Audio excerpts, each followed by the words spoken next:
For this episode, I'm Katie. Oh, I'm Garet. And this is The Bar is Ankle High. And for this episode, we're delving into ADHD and dating.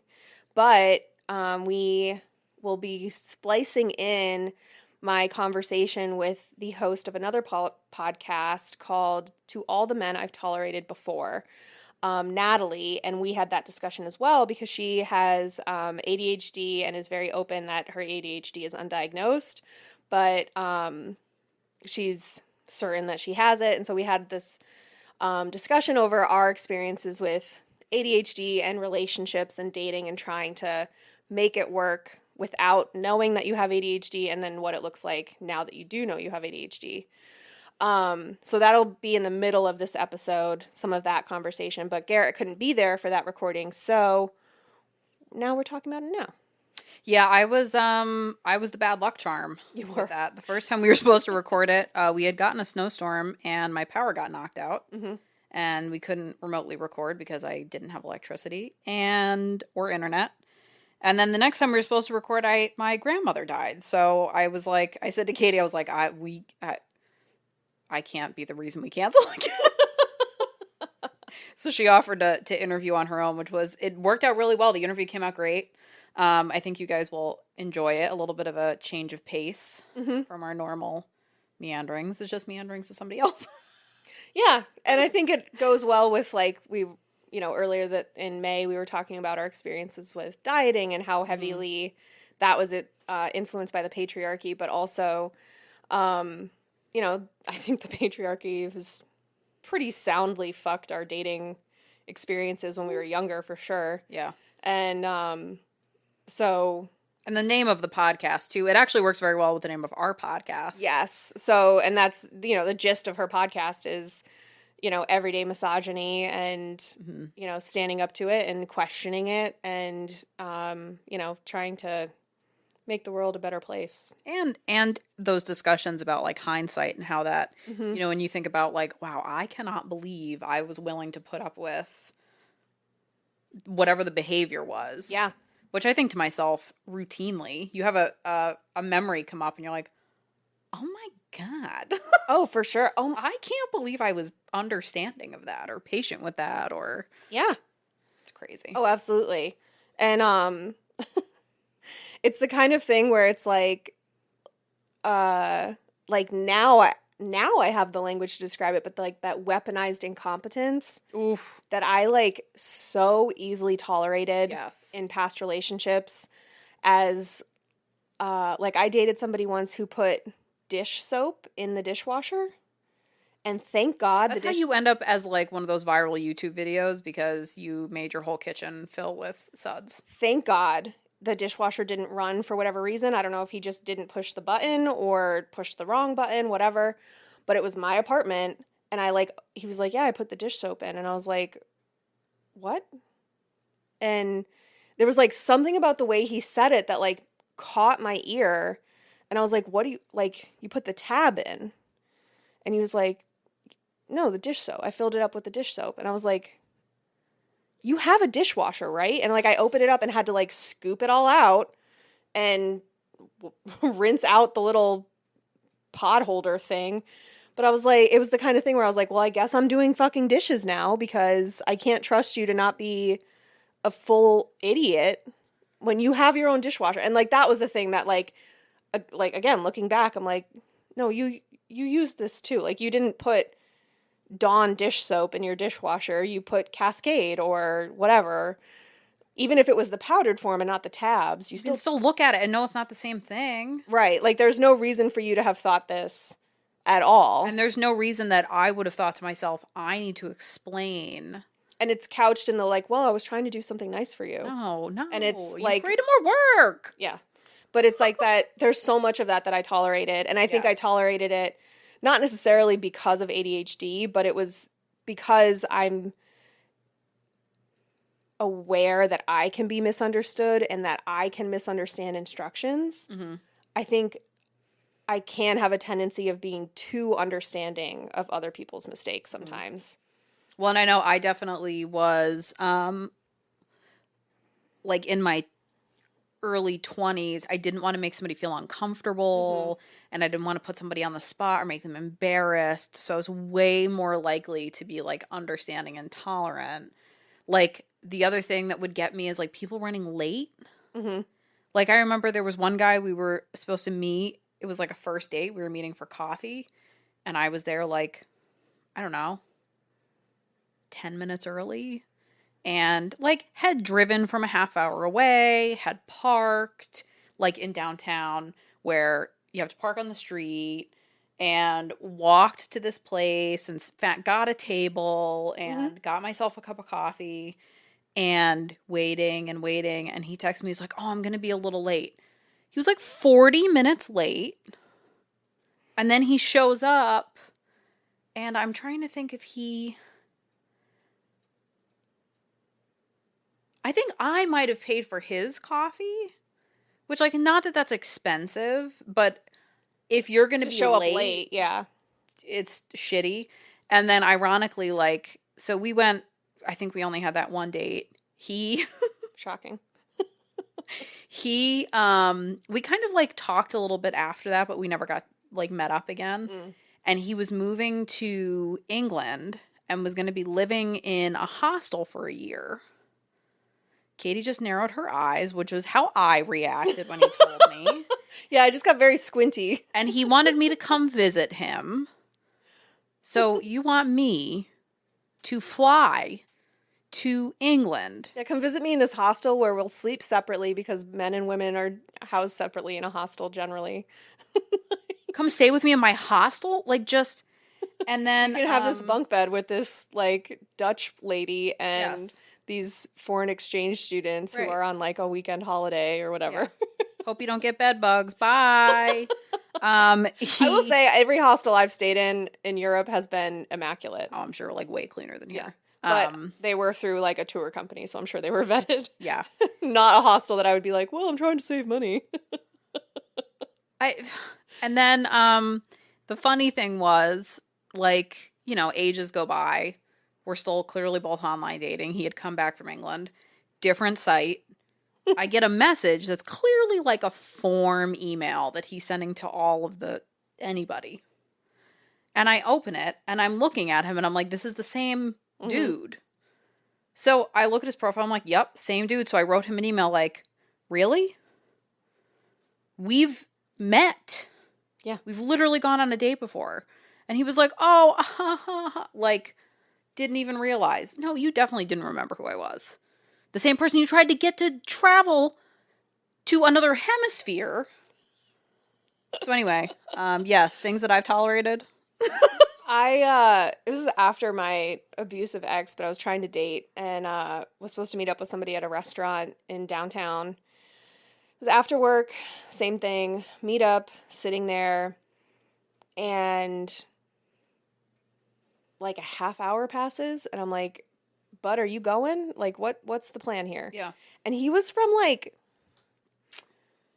45-ish minutes north of where we were meeting.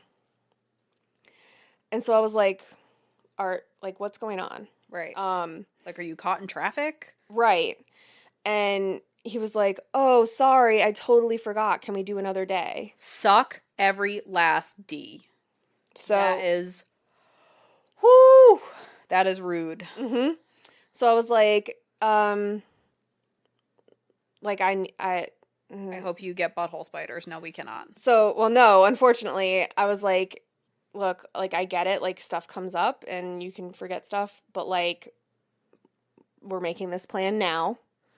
And so we did, and it was supposed to be like, I don't know, a few days later or something. And same place, same time. And I did something where I was like, I'm just going to like run an errand instead of going straight there. Yeah. And I think I texted him to confirm, and he didn't respond. And so then I was like, hey, I'm not going there until I hear from you. So like, let me know. And he was like... He, like, eventually texted back and was like, oh, sorry. No. I can meet you at like 7:30. And I was like, no, that doesn't work for me. Like, I get out of work at 5. I'm not sitting around for 2.5 hours for you. Like, no, thanks. Like, I'm good. And like, frankly, I hope you get butthole spiders. well, no, but it was like he wasn't exactly like a prize for me anyway. Like there was nothing about him where I was like, oh, this person's like fucking hot. Yeah, and, yeah, like, yeah. I really want to meet them. They sound really interesting. He Yeah. was very much a person to fill my time with. Oh, that's... So it was just like one of those things where I was like, what the am I doing? fuck? Yeah. Yeah, but it was like, yeah, like, excuse you. Like, it's just such a bizarre behavior, but it is one of those things where like I definitely could have gone off on him, rightfully so, I think. Although I did go off on somebody in that same time. We were just messaging, and I don't think we ever met up, but we were just messaging, and at some point he said something like, he just got like really aggressive with the sexting, and again, had never met in person. And I was like, obviously in the middle of a trauma response anyway, shouldn't have been dating. But he said something, and I was like, he was like, well, you can always like come over, and it was like 9:00 at night, and I was like, excuse you. Right, like why would I come I am over a now? lady. At least on the first date. Sorry, Mom. But I was like, why would I come over now? And he's like, well, you know, like, and it might have been Tinder, but I think I was on Hinge. I don't think I was on Tinder. Hope they're okay. Oh, there's a lot of sound effects that just happened all at once. The light made a noise. There was beeping. But I was like, yeah, I'm not like, no, it's a school night. Like, I've got work in the morning. Like, what the fuck? It's a school night. And I think that to myself now. Yeah. It's a school night. And I said that to PK when we first started dating, and he would like want to hang out on a Saturday and had to work the next morning and like leave for work at 5:30. And I'm like, isn't it a school night? Like, why are you coming out to hang out with me? Obviously, because I'm the tits, but and I also have tits. I do. And this other guy wanted to see them, evidently. And so like he was just saying something, and like something to the effect of like, well, like, be honest, like, what are we doing here? Like, you're online dating, obviously you just like want to get it in. Like, made this whole thing like obviously like I'm the slut for being online dating. You know what's dating. Really gonna work when you want me to come over for a booty call? Acting like that. And so like I went off on him, and I was like, excuse the fuck out of you, but like I'm nobody's slam pig. Like, you can find a cum dumpster somewhere else. You know what? Else. That's right. You used to use that term a lot. I do. Yeah. I like that phrase. Yeah. She's so happy with her. Well, yes, I do. So then, maybe I did meet up with him. That's what it was. So we met up and we walked around a park in like downtown, in another downtown. A different downtown. We walked around a park for a little bit, and it was like a Saturday afternoon, whatever. And so we were talking, and he was like, it was the kind of thing where I was like, in that stage of like, well, do I tell you my trauma or not? But like at the same time, like I'm definitely jumpy and standoffish, and like I want to make sure that we're meeting in a public place, and like whatever. So we had this like whole conversation, and he like walked me to my car, and at that point he said something like, well, if you ever want if I ever wanted to get dicked down by him, basically was like more or less what he said, like, give me a call. And I was like, that's not what I'm looking for here. Like, that's not what I'm about. And he was like, well, then I don't know, like, why you wasted my time or something. And then I went off on him. So we didn't talk after that. And then a few years later, matched again, and I had no recollection of this person whatsoever. Like, I remember it now. Yeah. But like when I matched with him on Hinge or whatever, he was like, you know, we've matched before. And I was like, no. Totally unwilling to hear what he has to say. What no. Working memory. So, like, we have this talk, and he was like, yeah, you know, like, and I was like, okay, well, like, tell me about your hobbies or something, because you're not ringing a bell. And then he texted me and he's like, see, like, you have my number. And I was like, which is accurate. Like, it was whatever his name dash hinge was, in my phone. And I was like, yeah, I understand that your number's in my phone. I just don't know who you are.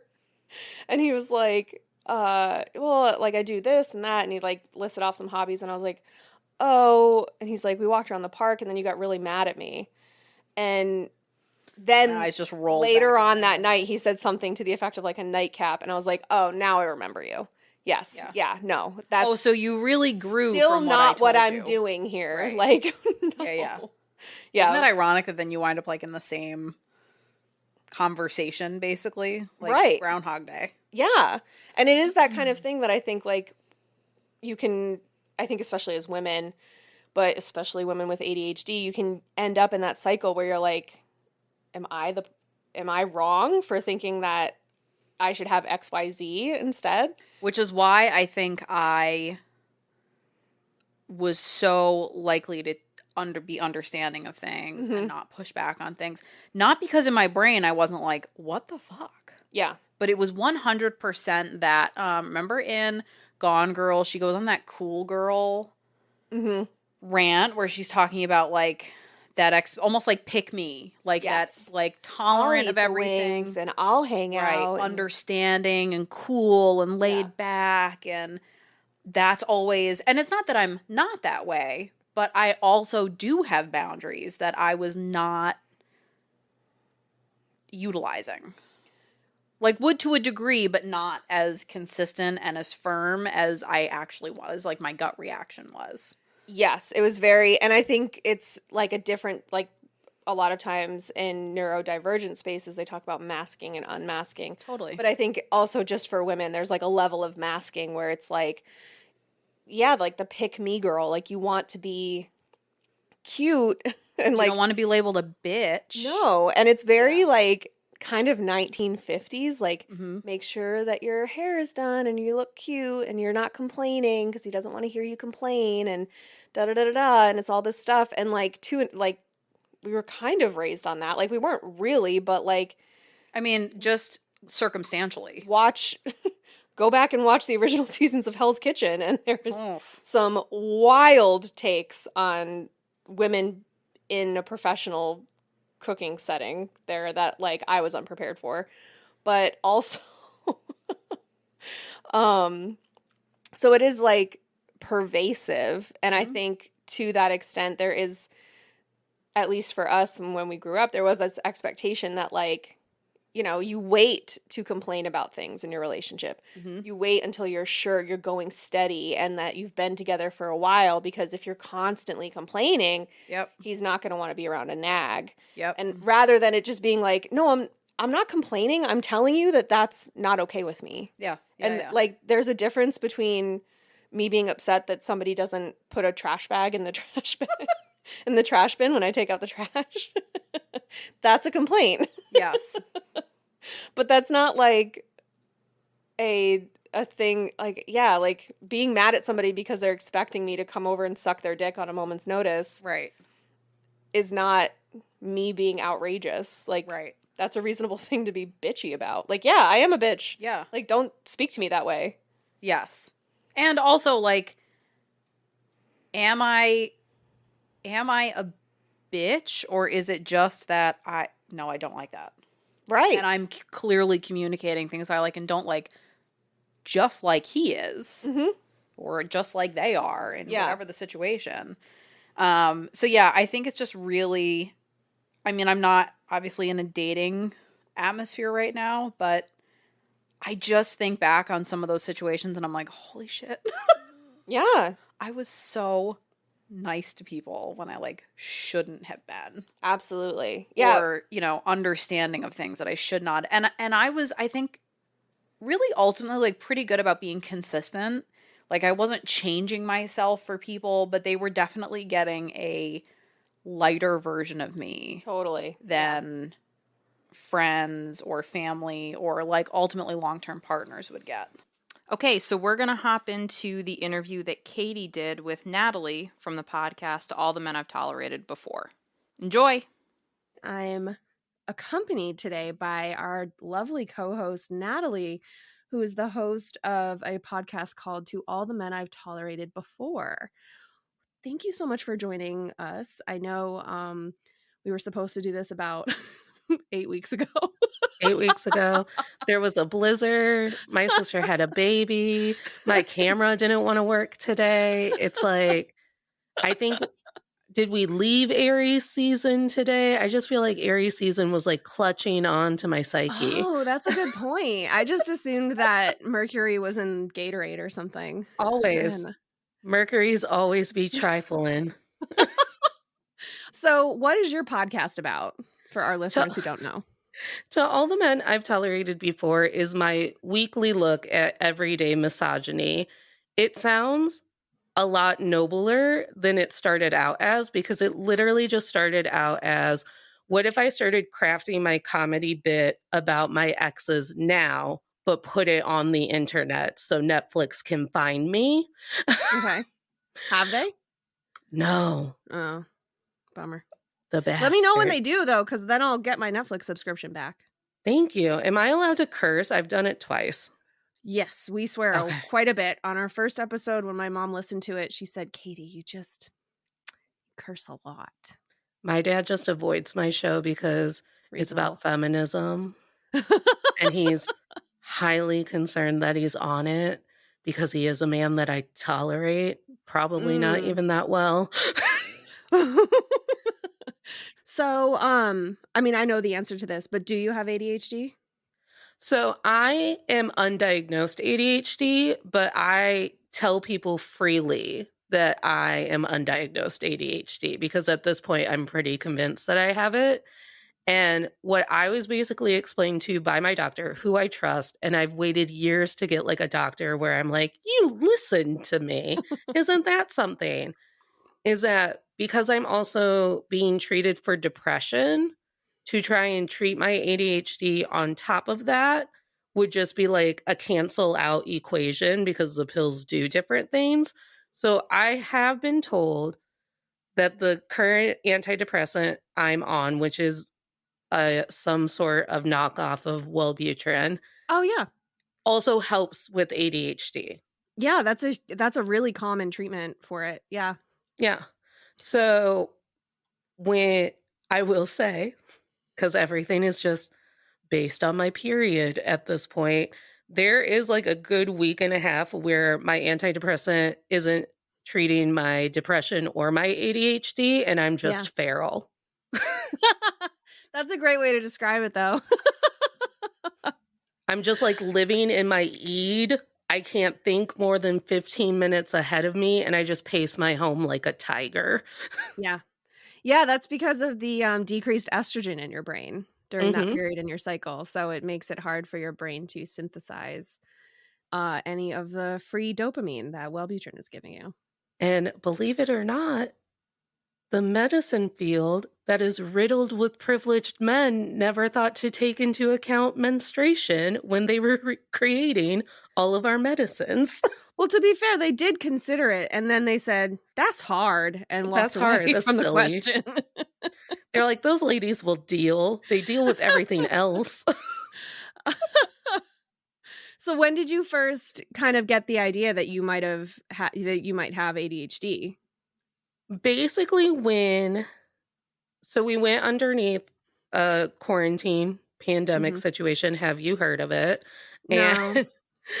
And I was seeing this new doctor, and, TikTok was all the rage.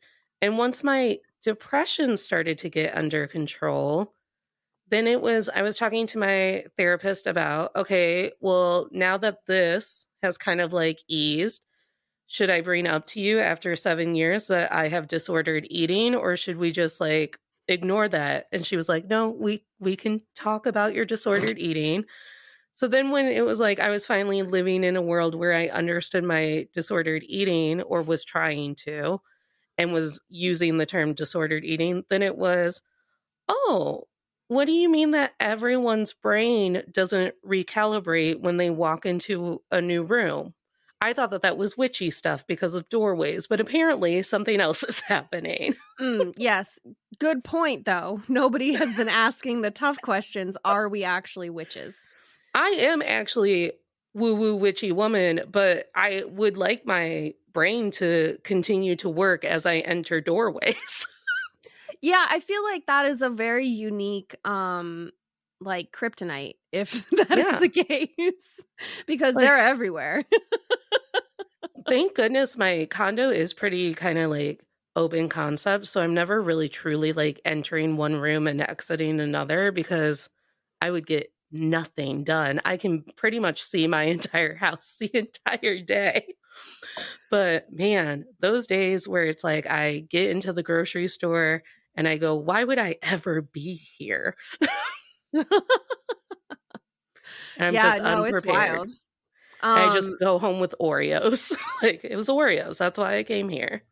Isn't not a bad shopping haul as far as I'm concerned. But yeah, it was tracking my symptoms. Like, I was so bad about watch me be like I was doing with my depression. No, every time a nurse or a doctor tried to ask me, well, let's rate you on the depression SAT where you have to do like a survey. I was like, I don't know any of these answers. And finally, one of the nurses told me a trick. And she was like, track your symptoms in 2-week chunks. Don't try to think like, how depressed have I been my entire lifetime? Think about how depressed you've been for 14 days. Okay. And that helped because it shortened it. But once I got into the habit of like tracking what was actually going on with my body and also watching other people kind of be like, once I finally started talking to my doctor openly and honestly about what was going on in my head and my body, I realized that I am one of the many people who just went undiagnosed with ADHD. And I was like, oh, me too. That's what it is. So how did that, now that you have more or less ascertained that you have ADHD, when you're able to look back on your previous relationships, like your romantic relationships, do you think that your ADHD has helped or hurt your dating history in any way?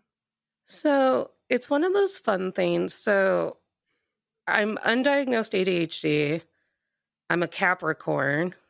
I'm an eldest daughter and a former teacher. So if anything, ADHD was this really great superpower, which meant that I was always in control of all of the things that I was juggling and was continuously being thrown at, because I was like, yeah, my brain loves to switch like modes every 10 minutes. So throw another thing at me. And when I wasn't teaching, I was working in theater, which is also just a job where someone screams something at you and you have to go and react. And when it came to my relationships, I think a lot of my former partners were falling into like seduction with my coping mechanisms and not actually understanding why they were coping mechanisms, because it was just fun for them. What do you mean? So I once had a partner tell me that the reason why he didn't want to date me seriously instead of the casual thing that we were doing was because the reason he had been attracted to me in the first place was because whenever I entered the room, I became everyone's favorite person in the room, and I was like courting or flirting with the entire room. And I think he thought that once we started sleeping together, that would just be reserved for him. Oh, okay. And then when it didn't become reserved for him, because I was like, no, that's why you wanted to date me, because I court the room, because I'm a constant episode of Bridgerton. There was a pride thing behind that. And I don't think that he understands that while we were dating, not even while we were dating, while he was observing me as a person that he would one day want to enter some sort of physical relationship with, all of my socializing was an outlet, so I didn't have to be at home juggling all of the ways that my brain needs to be entertained, because I was out. So I could start up a game with someone or walk up to the bar and meet someone new or get snacks for everyone. And you can naturally kind of mask and be in the social setting and be switching as often as your attention wants to switch. But at home, it's literally just me and this cat and scrolling through all of our streaming services with just decision paralysis because nothing is truly great to choose. You're like, well, what if I choose this and I'm missing out on whatever's on Disney Plus? What if I want to watch Beauty and the Beast for the 37th time? But what if I also want to watch Grey's Anatomy? How do I do both? Totally.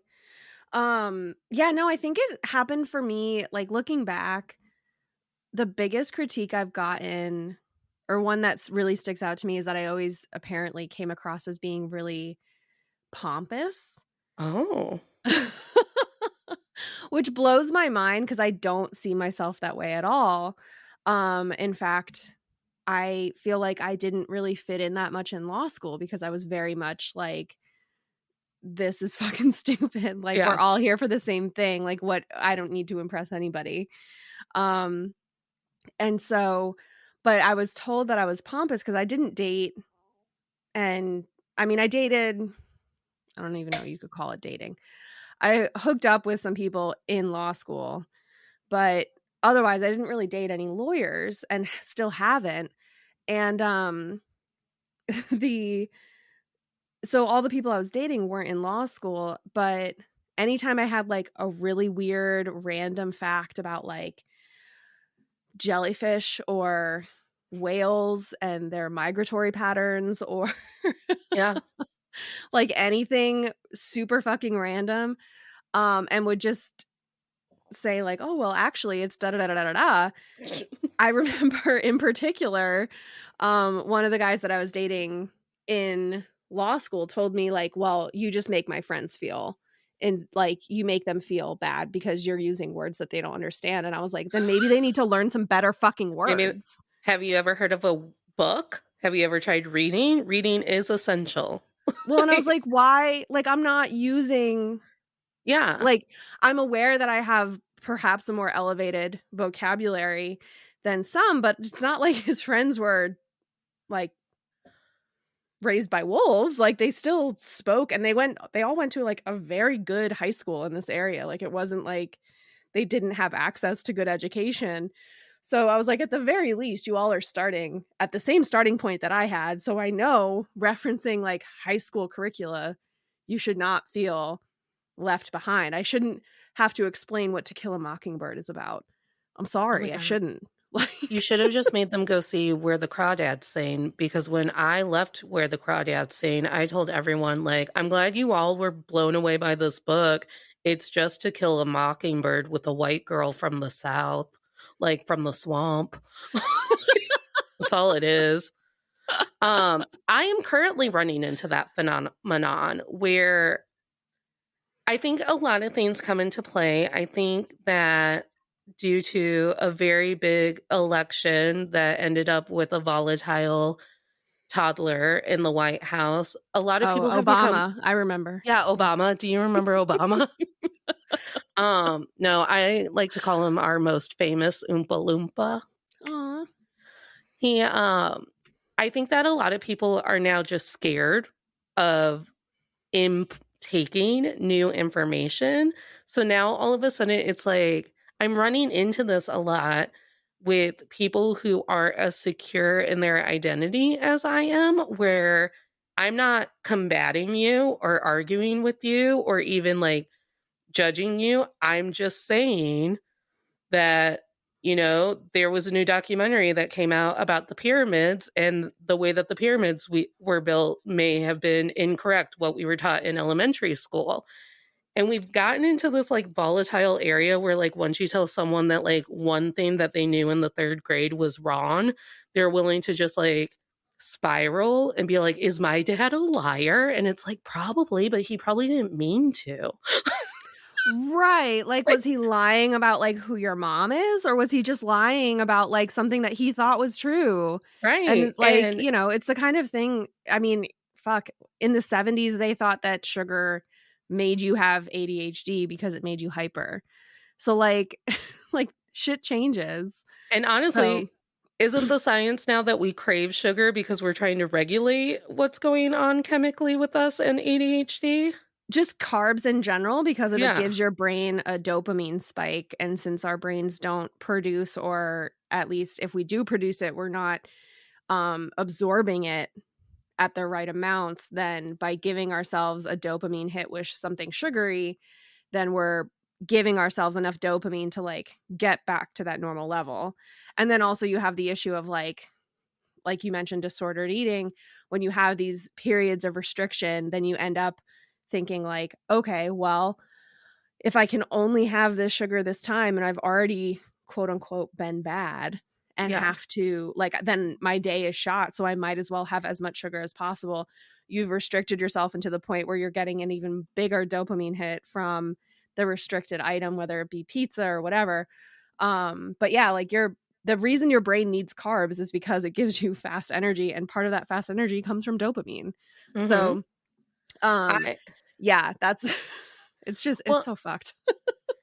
And now that I'm 34, and now that I've finally become really attuned to who I am as a person, I don't want to shut off my brain anymore and just be like, no, you're right about salmon mating patterns, and you've always been right. And the fact that you think that you're right is so important to me. No. I will literally just say, no, I think that they swim upstream now, and then like destroy your entire foundation of living. And I am constantly, mostly it is fragile white dudes. They are my biggest supporters, but they are continuously upset with me. And then they think that I'm going to then care that they're upset with me. And I'm like, oh, if you're going to pout in the middle of trivia, you're going to pout in the middle of trivia. I'm going to go pet all of the dogs on the patio and probably forget that you exist. I mean, at least for a minute, thank God. Yeah. Small miracles. Thank God for dogs. Thank God for patio dogs at trivia for when you have to escape your own team. Right before I met my partner PK, I was went on a couple dates, I think 2 or 3 dates with this guy who had lost a bunch of weight. He had done Weight Watchers and lost like a lot of weight. And there was just something strange about him. He did like wealth management, something or other for some firm in the area. But he said all this stuff and I was just like, yeah, like, and he kept putting himself down.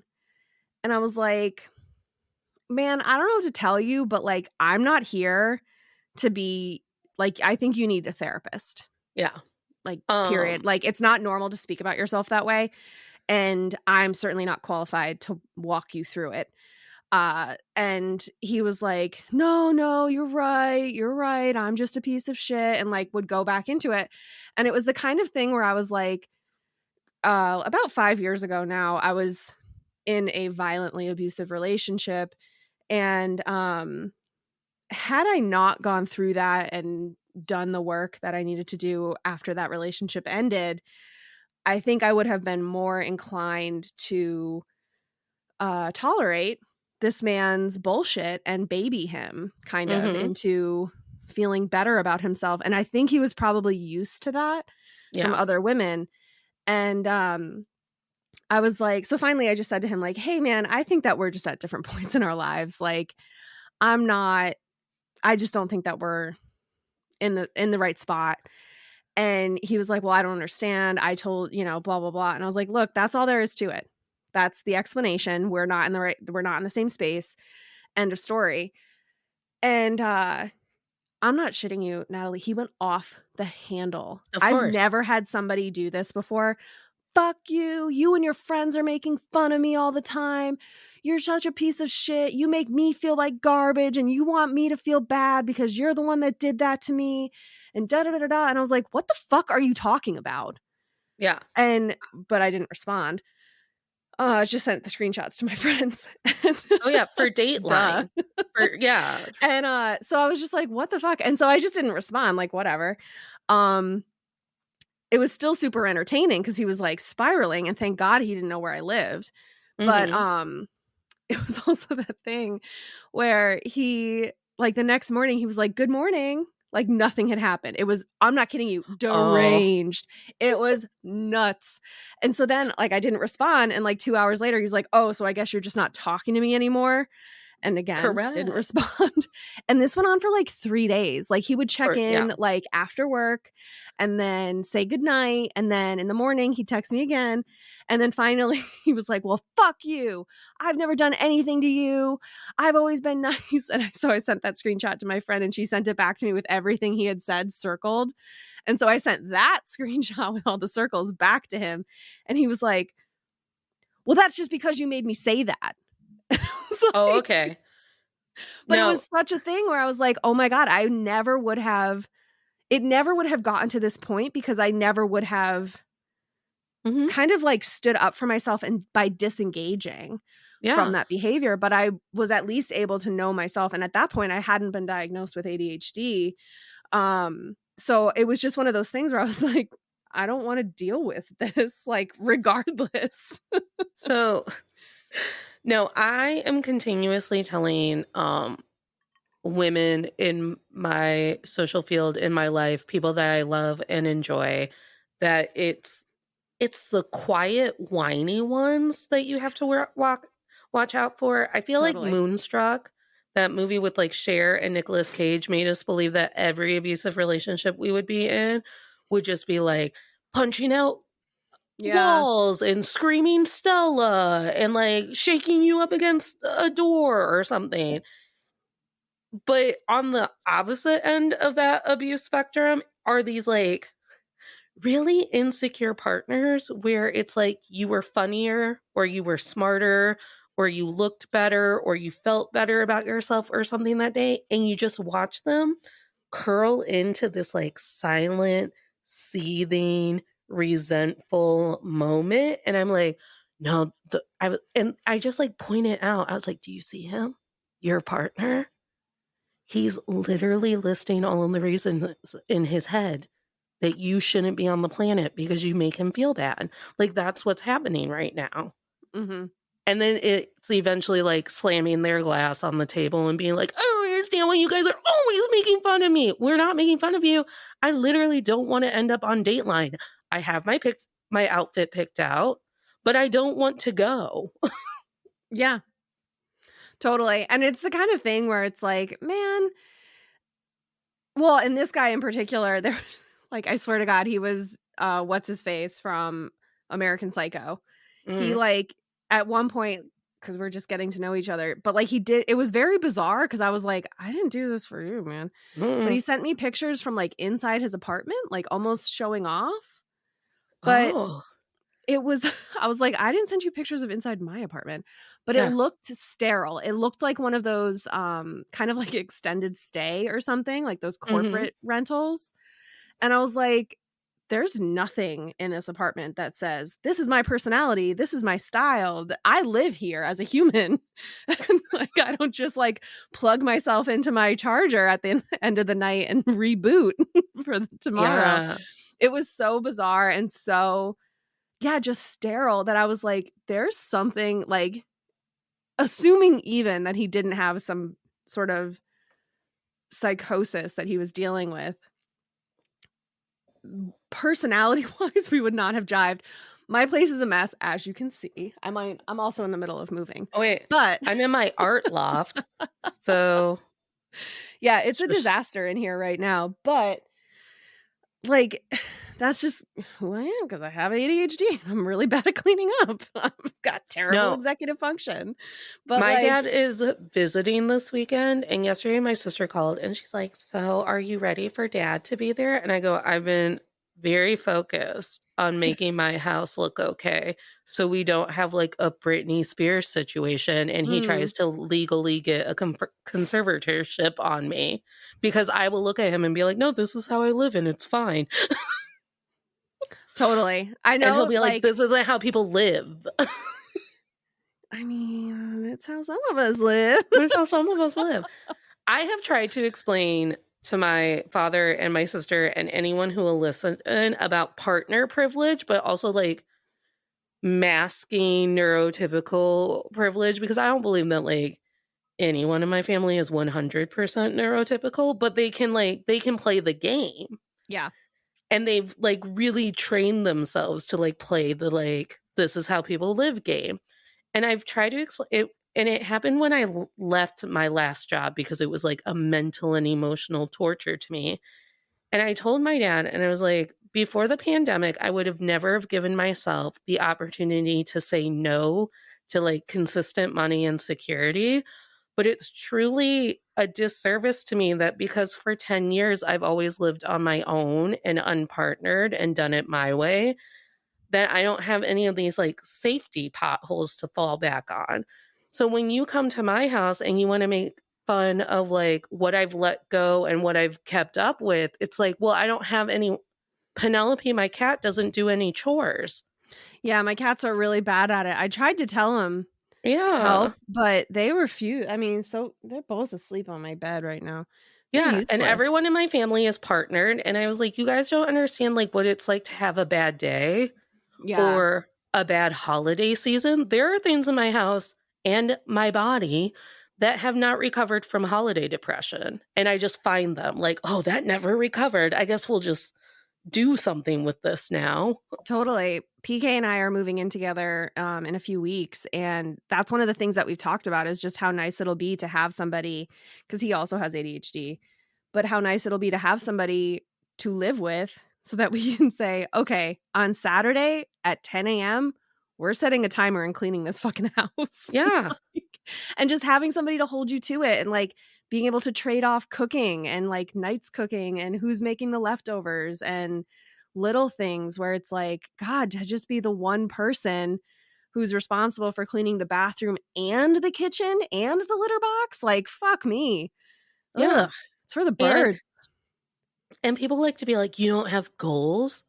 Yeah, I have goals and I even write them down every day. But sometimes my brain just laughs at me while I'm looking at those goals. Like, Right. Well, and it is that kind of thing where it's like, yeah, you can have goals all the fuck you want, but like, you know, if my goal is I want to run a marathon this year, I'm about 300 pounds. That's not happening this year, not safely. And so it's just that kind of thing where it's like, well, having goals and even like, so I guess I feel like for a while that book The Secret kind of like took hold. Yeah. Right. And so everybody's like, well, all you have to do is like only think about what you want and then you'll just have what you want. And it's like, well, first of all, I don't even know that I could necessarily unmedicated articulate exactly what I want, because I've got like 3 different B-roll conversations happening in my brain at all times. I listen to podcasts and or music 100% of the time if I'm not at home.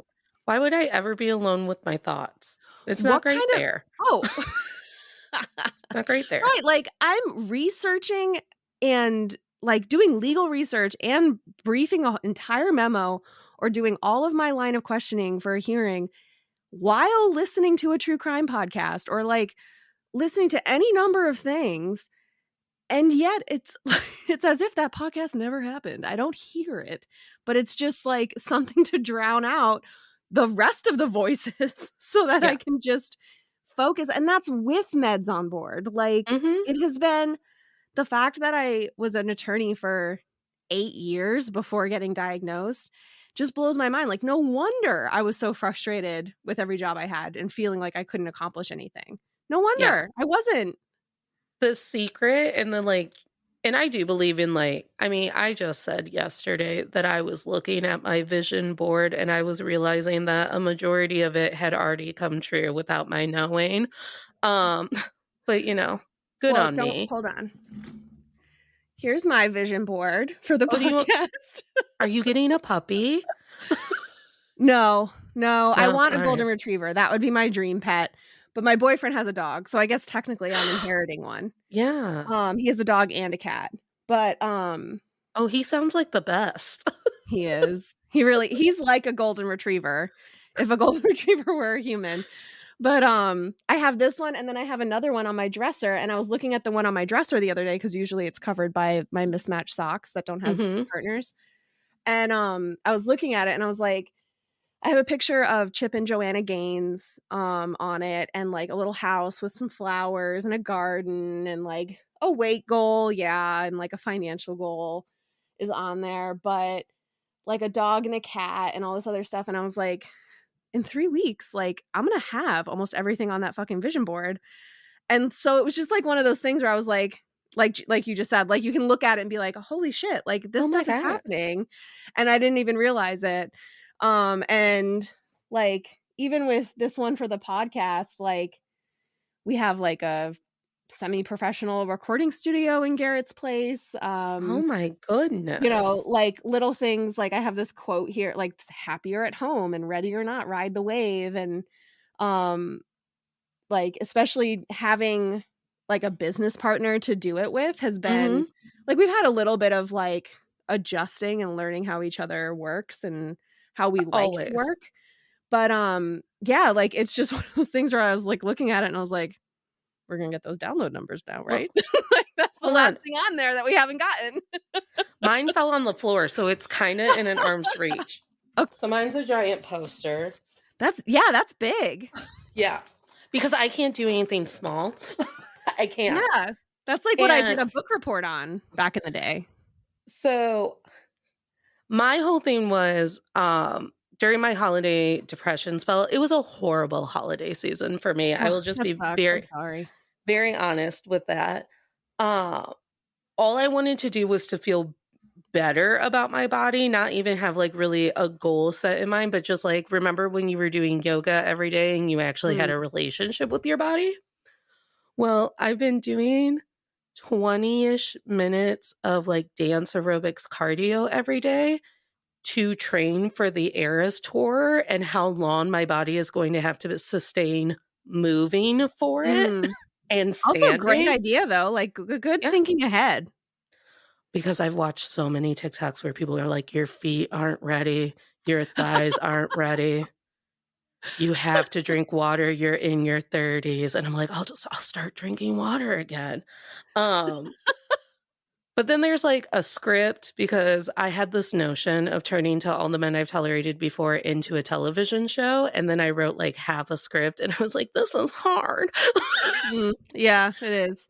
But I took a late night comedy writing class and I was writing scripts for sketches. And I was like, oh, that means I technically have 2 scripts written. And that's what I wanted to do. Finish a script. And I did.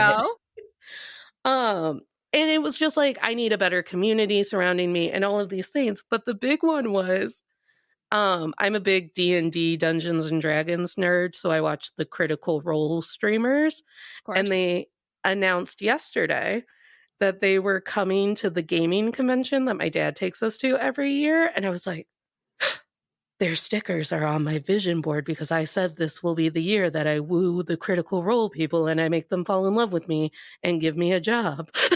And now they are going to be literally in a place where I can cry on them, which has always been my dream, to just burst into tears and make one of them hold me. Okay. I was thinking like collect your tears in advance and do like a papal, like a Catholic situation. Yeah. The thing about Critical Role is they were what was in my head when I was in my really last toxic, abusive job before I went on this like freelancing journey. What if I actually gave myself time to make the podcast a career type of deal? And so they were always in my head. So they've become my like security blankie. Like whenever I hear their voices, I am calm.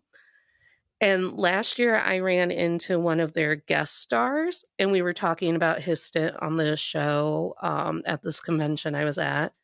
And I told him, I was like, sometimes, because I'll just say things to people. I'll be like, sometimes I can't fall asleep without hearing Matt's voice. And he just started like laughing. He's like, I'm going to work with Matt next week and I'm going to like tell him. And I was like, oh, please do. I think he should know.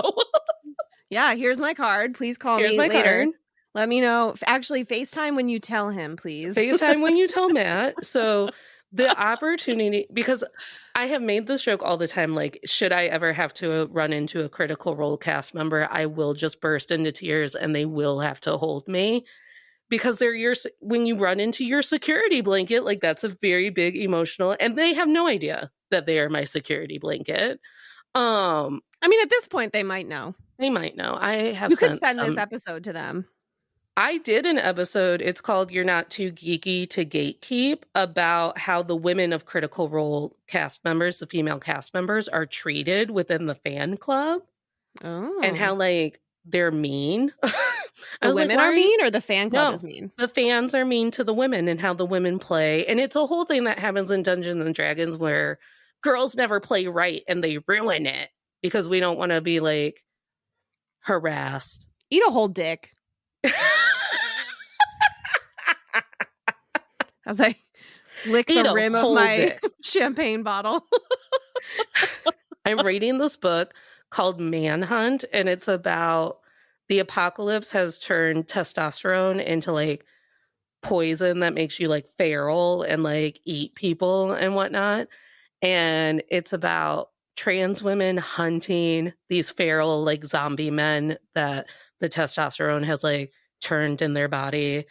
And how so are the trans women like they were able to harness their estrogen levels? They were. And the reason why they're hunting the cis men who are now zombified is because they castrate them and then they somehow boil down the castrated testicles or whatever to get estrogen so that they can have their estrogen doses.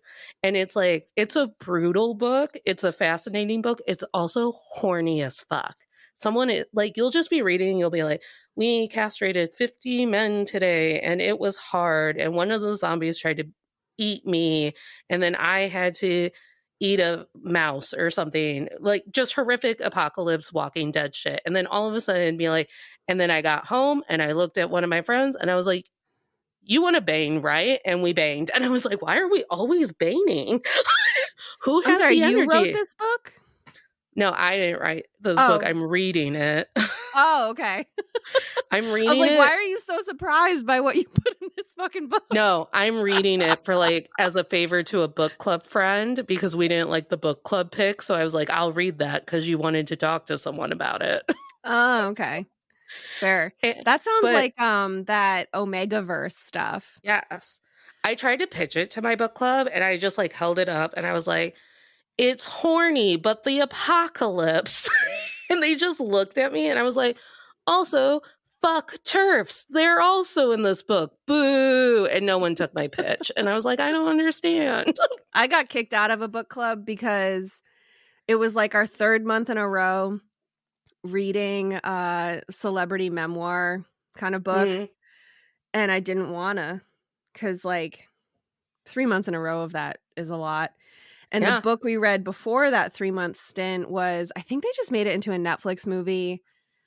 Fuck, I'm gonna forget the name of it. But it's like this woman or this teenage girl is, like, raped at a high school party by, like, a soccer team, and then her other friend in high school does, like, a school shooting / bombing thing. Yeah. And she gets blamed for the bombing / shooting, and it's just this whole thing. But, like, there was no indication that that's where this book was headed. So, like, I'm reading this book and it is a quick read. But, like, you get to this part and you're like, what the fuck is going on? Like, you have to give people a fucking warning. Like, holy shit. It starts with this woman who has a serious eating disorder and is, like, not addressing it because she's about to get married and she just has to stay thin for the wedding.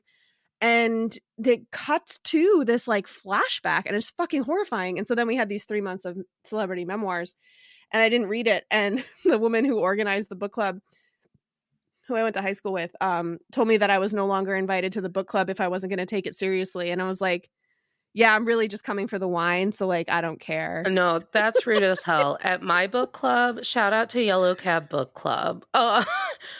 we're not required to read dick. Like sometimes they're like, I don't know, sit in that corner and talk about something else if you didn't read the book. And I'm like, okay. And then we made sure to pick a novel and either a collection of poetry or short stories or one short story. So people who like are struggling to find the time to read can still participate in some sort of form. Yeah. And I think, I mean, this was like 6 or 7 years ago. I mean, this was a long time ago. So we were all like, I'm 35 now. Like we were just in our like mid to late 20s. Like nobody had kids yet. Nobody was married yet. And it's the kind of thing where now as a 35-year-old, there's no fucking way I could pitch that to a group of people in their mid 30s who have partners and children and family obligations and whatever else. Never mind working full time. In addition to doing the podcast thing, like I just don't have time. Yeah. I had to completely change my schedule when it came to reading. I used to be a read before bed kid. Yeah. But I stay up really late and then would soothe myself to sleep with a book. And that wasn't cutting it anymore because I was just falling asleep with a book or something. Yeah, like instantly. I'll fall asleep with a book. So now I'm a wake up and start my day with a book type of kid. When I'm not having a really harsh, like right now I'm working an 8 to 5. So I'm not waking up early to read. But I try to read like right after work on my porch swing or something. Mm-hmm. But it's helped. Have I finished my book for book club on Sunday? Absolutely not. Did I sit down to read it before we recorded? Yeah. Did I? No. Just sat holding it. Well, I mean, that's like 2/3 of the battle. So yeah. I just sat down holding it, just like looking around my place. Look at my place. Look, like there's some things where it's like very clear that you're on like burnout highway. Yeah. And I'm at that point where like I said, I mean, I got home and I was like, a cup of coffee would be fucking great. Yeah. And I'm never an afternoon coffee person ever. But like last night I went to bed at 8 p.m. and like I'm exhausted. Like, and I worked half a day. Like I left work at 12:30, 1 o'clock to get my nails done. Like I did work for those, 4 hours or 5 hours, but like I didn't work a full day. And yet I'm like, man, I'm wiped. There's no way. I can't pack. I don't have the energy. I got takeout for dinner. Like, no, I'm just not about it. And I think that there's a certain point where like you sit down to do those things that are intentional and you're just not getting it done. It's totally fine to just accept that it's not going to get done. I had to also rewrite my definition of meditation because when I was like a person who was living a very 9 to 5 life, to transition from my work life into my home life, I would just sit on my meditation pillow and like light a candle and listen to some soft, soothing voice be like, breathe.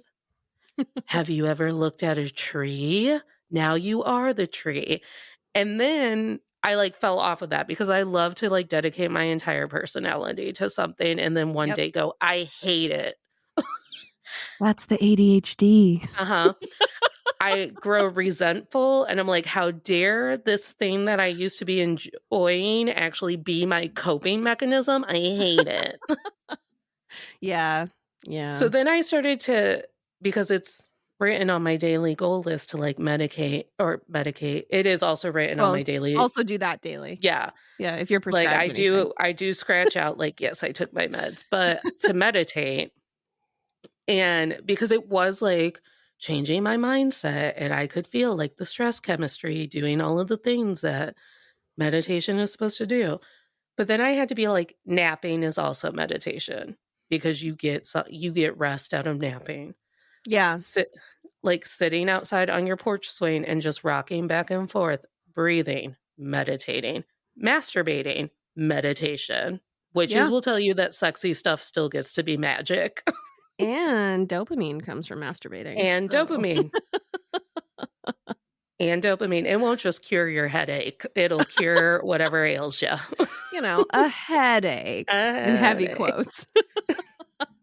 But yeah, it's one of those things where this week I am exhausted to the point where like everything has made me be like, what if I just cried? What if I It happens sometimes. What if I just stopped managing myself and instead I cried? Yeah, I mean, sometimes you do kind of just have to like let the wind take you where it's going to take you and figure like just focus on keeping your feet under you so that when you land you can get your bearings. Like just is what it is. It is what it is. And every day I learn something new about what's actually beneficial to my brain and what I have convinced myself is beneficial to my brain. Like, I was a person who thought that I really thrived under like a 9 to 5. Like, every day we eat lunch at noon. Every day at 3:00 we talk to this person. And no, I was always stressed and burnt out under that system too. It was just easier to be like, but this is normal life. This is something that you have to do. And working from home and giving myself like the flexibility to take like jobs that'll last for a while or just for now or whatever, and kind of being the like shepherd of my own schedule has really just like made my stress level plummet to the point where I'm like, oh, it could have felt like this all along. Which is frustrating. Mm-hmm. So where can our listeners find you if they want to hear more of you? Sure. To All the Men I've Tolerated Before drops every Thursday. It's on every podcast platform. If you want to follow us on social media, it's Men I've Tolerated Pod. I highly recommend following on Instagram and YouTube because another podcast creator and I also do live streams about our comfort movies and our comfort TV shows. So if you have ever been like, I wish I could talk about One Tree Hill more, that's what we'll be doing every Tuesday night on Instagram. And then if you're like, I wonder if Grease still holds up as a comfort movie, that's what we do every other Monday on YouTube. And they're all on the YouTube channel. Oh my Men I've goodness, that's Tolerated PK's Before. favorite musical is Grease. Oh my. Has he watched it recently? Because it was my first beloved musical. Like, my aunt let me watch it way before I was supposed to be allowed to and bought me the soundtrack. And I sang it to my stuffed animals all the time. I was a very slutty Sandy. And, and I watch it now and I'm like, the jokes aren't funny. Isn't that sad? I think the thing that actually always struck me was that he brought some other chick to prom or whatever the fuck, or homecoming. Yeah. And then like looking back, I'm like, that woman was a predator. She should not have been allowed on campus. What the fuck? And then also as a high schooler, I didn't really care for it because I was like, so the moral of the story is that you change your entire personality and what you are about to please a man? Like, I'm not about that. Now, I will argue that Danny started it. That's what this last rewatch of Grease made me realize, is that Danny started changing himself first. And then Jules, my co-host, told me that when Grease was made, that was always the trope, that men were changing themselves for the female lead. So, like, Grease was revolutionary because Sandy did it. Well, if they had done less of a good job, perhaps we wouldn't be where we are today. Damn it, Grease. Thank you so much for having me. This has been super fun. Oh, you're welcome. Anytime. Well, remember to not take shit from... Yeah, do no harm, but take no shit. Yeah. And listen to your red flag alerts in your gut. And yeah, we'll be here next Thursday with a brand new episode. Yeah. We're talking about depression next week. It's going to be way to sell it, Garet. Jeez. What the fuck? I'm like, make sure you tune in. And you're like, meh, meh. It was that Debbie Downer. Where she's talking about the train crash at Disney World. Everybody died.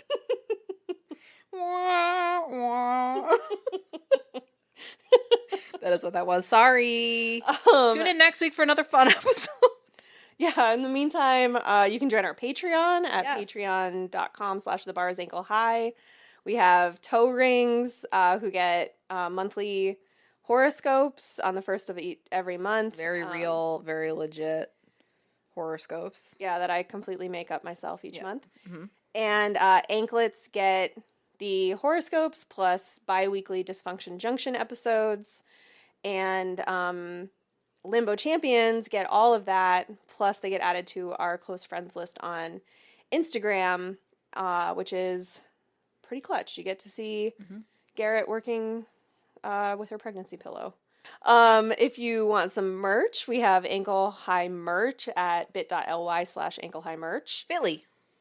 Mm-hmm. Sorry, it's been a while since it has been a while Yeah. since you screamed that. And make sure you're following us on Instagram at @thebarsankle-high. We do weekly episode title poll contests where you can win a podcast logo sticker and some other goodies. And know that I am participating in that right along with you because I don't know the episode names before true. they post. Yeah. And we're coming up quickly, I hope, by the time this comes out, on 10,000 downloads. Once we hit that, we will have a big giveaway for our listeners. So make sure you're following us on Instagram because that's where that information will get posted. And you'll also hear us screaming from wherever you are. Mm-hmm. Yeah. But in the meantime, don't eat a dick if it's mean to you because the bar is ankle high. Or eat one if it's mean to you. Either way. Yeah. That's like a... Only eat one if you want to. Only eat a dick if you want to. The bar is ankle high. Bye.